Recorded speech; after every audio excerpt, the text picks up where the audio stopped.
Falando de bibliologia e da inspiração das Escrituras, nós podemos entender algo importante. Já falamos que a própria Escritura ela testifica a respeito de si mesma. E nós vemos isso em várias partes, quando nós vemos ali o profeta Jeremias testificando a respeito dos escritos de Daniel, nós vemos também Pedro testificando dos escritos de Paulo.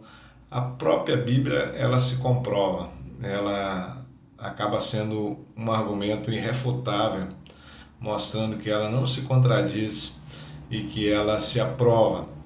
Nós vimos que também Jesus, ele fala em Marcos capítulo 7, versículo 13, aonde ele apoia e mostra a importância da revelação da palavra de Deus, né? O apoio dele vale muito mais, como nós vimos no nosso conteúdo, vale muito mais do que a afirmativa de quem quer que seja. É interessante porque é uma parte que fala sobre Jesus, fala que ninguém ensinou como aquele homem. Ninguém ensinou como este homem, ninguém ensinou como Jesus. De fato, ele tinha autoridade prática, ele tinha autoridade celestial para falar da palavra, ele sendo a própria palavra, sendo o verbo de Deus transmitido a nós e encarnado para que pudesse manifestar. E a Bíblia diz: e vimos a sua glória, a glória como a do unigênito do Pai. A palavra de Deus, ela é fantástica, ela é incrível e ela se autoafirma. Nós temos declarações que a palavra de Deus é perfeita, e de fato ela é perfeita em todos os seus ensinamentos. Nós temos uma declaração disso no Salmo 19, versículo 7, que nós estudamos aí na nossa lição. Nós falamos que a palavra de Deus também ela foi provada e aprovada. Ela passou por vários testes, por várias até mesmo tentativas, né, de obstruções, tentativas de aniquilações, mas a palavra de Deus ela prevaleceu sobre todas essas questões. A lei do Senhor é perfeita e os seus mandamentos são fiéis, não é isso? Salmo 111, versículo 7 do nosso conteúdo fala exatamente sobre isso. Então a lei do Senhor ela é fiel, ela tem essa característica da fidelidade. Fidelidade é aquela prerrogativa a qual nós podemos confiar, descansar. Essa pessoa é fiel, o que ela fala é fiel. Quando o cartório atesta sobre alguma coisa, ele diz: isso é fiel, isso é verdadeiro, isso é legítimo, né? Isso tem autenticidade. Então a palavra de Deus ela é verdadeira, ela está acima de todos os pareceres científicos, né? A ciência comprova a palavra de Deus e não é a palavra de Deus que vai testificar da ciência, pelo contrário, né? A ciência ela vai evidencializando aquilo que a própria palavra de Deus afirma. Isso cada dia que passa, as descobertas, as arqueologias, a antropologia vai mostrando essa realidade que a palavra de Deus ela é indubitável, ela é relevante, ela está acima das opiniões humanas. E nós vimos que também Paulo fala sobre isso em 1 Coríntios 2,5, né? Fala sobre isso, dizendo que a nossa fé não está fundamentada em pareceres humanos, né, em sabedoria humana, não está fundamentada na gnose, no gnosticismo, né, no conhecimento, no culto à sabedoria. Não, a nossa sabedoria de fato ela vem de Deus, emana dos céus, mas ela não se apoia em conhecimento humano, na intelectualidade. Nota-se que os filósofos tiveram uma grande influência, né, no primeiro século, mas a palavra de Deus sobrepuja todos eles, né? Paulo, quando foi escrevendo as suas cartas, ele disse: eu decidi nada saber a não ser Jesus e este crucificado. Então, assim, Jesus e as suas palavras está acima da filosofia, está acima dos argumentos, da intelectualidade humana, né, da gnose humana, como foi falado. Então, nós falamos daquilo que é poder, daquilo que é vivo, né? Daquilo que é intrínseco, como o João fala a respeito do verbo da vida, o qual nós sentimos, nós apalpamos, né? Nós respiramos, nós ouvimos. João fala de uma propriedade tão grande quando ele escreve a epístola de João, uma das suas epístolas, ele fala assim: eu não estou falando de palavras, eu estou falando de quem eu senti, de quem eu vivi, de quem eu respirei. Então a palavra de Deus, ela se torna viva também quando nós testificamos isso. E é importante a gente separar isso de empirismo, né? Empirismo. Porque primeiro nós temos de fato essa revelação interna transformadora, né? A palavra de Deus, ela é a espada que corta de dentro para fora, né? Ela não é a espada da religião, ela não é a espada do evangelho dos fariseus, né? Como tem sido aí falado esses últimos dias, mas ela é o evangelho vivo que corta de dentro para fora, né? Ela nos transforma, nos modifica, nos limpa.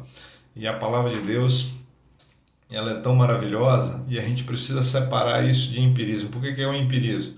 O empirismo é fazer da sua experiência uma regra de fé. Nós não fazemos da nossa experiência uma regra de fé. A nossa experiência, ela testifica da nossa fé.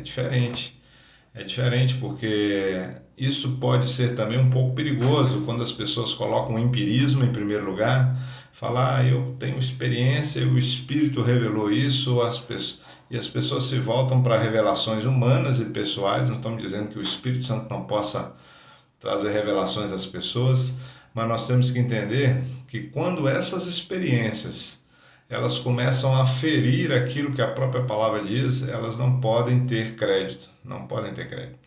Então nós precisamos de fato nos debruçar na palavra de Deus, fazer com que ela seja a nossa força interior, e aí sim, as nossas experiências testificam daquilo que a própria palavra fala. Não pode ser vice-versa, não pode ser o contrário disso, porque senão é o que acontece por aí, muitas heresias, muitas seitas que surgem e que defendem experiências fora da Bíblia, né? Uma Bíblia paralela e um evangelho paralelo.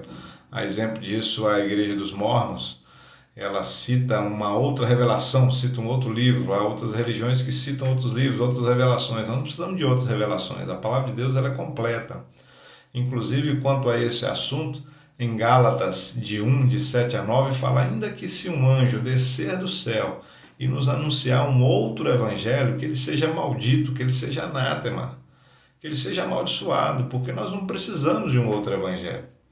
E diga-se de passagem, algumas religiões, como a dos mormons, elas fundamentam-se nisso, onde aparecem outros anjos, aparecem outras pessoas, outras revelações, e muitas pessoas também no meio cristão, elas se perderam diante de uma bússola nas suas mãos, digamos assim. A palavra de Deus é a bússola, é o guia, é o mapa que nos conduz aos lugares perfeitos, aos lugares seguros.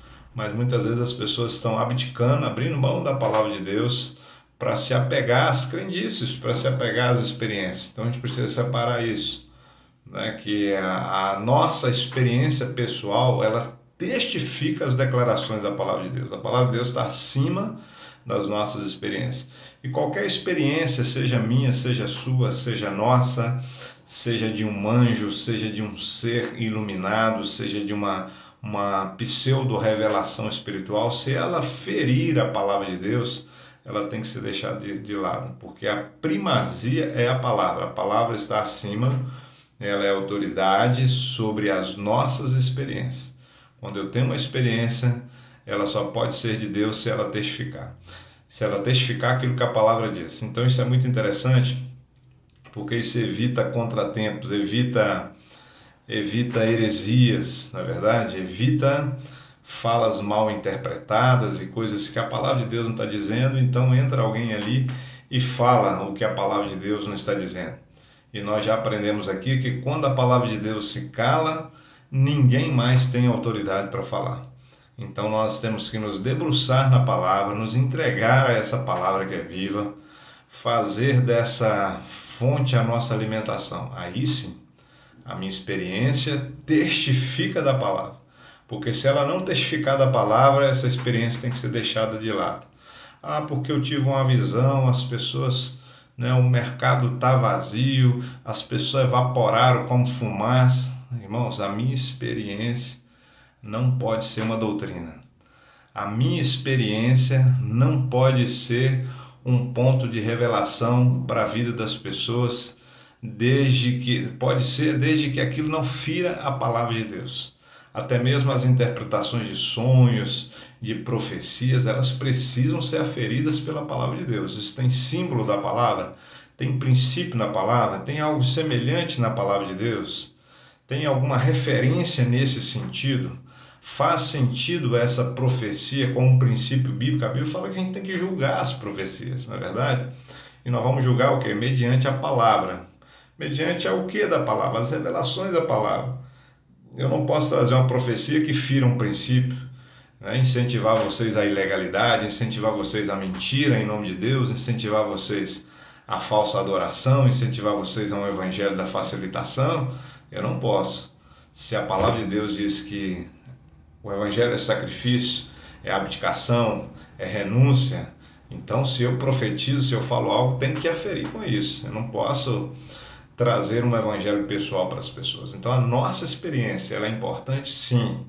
Ela testifica da palavra de Deus? Sim, deve testificar. Essa também é uma das nossas forças. Mas se ela não testificar da palavra de Deus, a palavra de Deus continua onde ela está.